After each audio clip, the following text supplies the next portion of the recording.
So this Saturday, I do have a book event. It's in Austin, Texas. It's called the Wyndham Garden Austin Hotel. We're going to have Saturday and Sunday. We're going to be there, and there's also going to be panels. So on Saturday at 3:15, I have my panel, and I get to read from one of my books. I did choose a book I just published. Yes, this is my proof version. Fingers crossed they show up on time. If they don't, then they don't. It's okay. But I do want to read from this book, so I would like to practice. So here we go.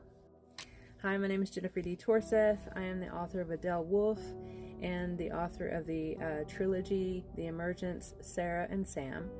And I would like to read to you from my newest book that just published, which is The Emergent Sam. It's the prologue. So here we go.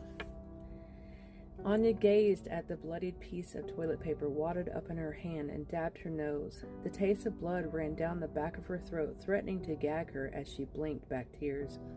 She gaped at the purple and black finger indentions littering her forearm.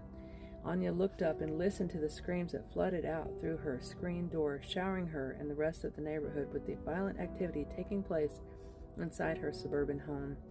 Anya's mom ran past the window, flailing her arms about. Anya's dad followed closely behind with his fist up and ready for another round. A single tear rolled down her cheek, stinging her lip with a salty ping.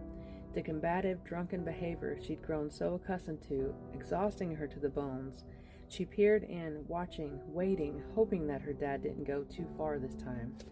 Shaking her head, Anya walked over to her usual hiding place for the evening when her parents' fight got to be too much. She stood next to her dad's wood shop and stepped behind the large oak, concealing a broken piece of plywood. She pulled it back and revealed her hideaway. She dug under the structure, containing a blanket and pillow, an extra flashlight, and a nightlight gleaming in the darkness.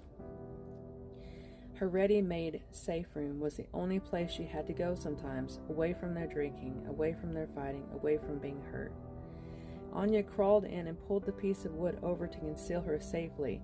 She melted into the pillow and pulled the blanket over her head to block out the sound of her mother's crying. Closing her eyes, she drifted to sleep.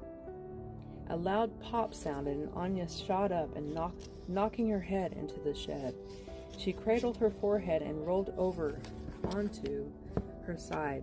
A sense of urgency pulsed through her fingers as she thrust the plywood away from her hideaway. She stumbled from her safekeeping and stood upright, staring at the house. It was quiet, eerily silent. Her heart pounded against her chest, strumming in her ears. Forcing her legs to move, she stopped in front of the back door. She peered through the screen and smelled the remnants of heavy liquor tainting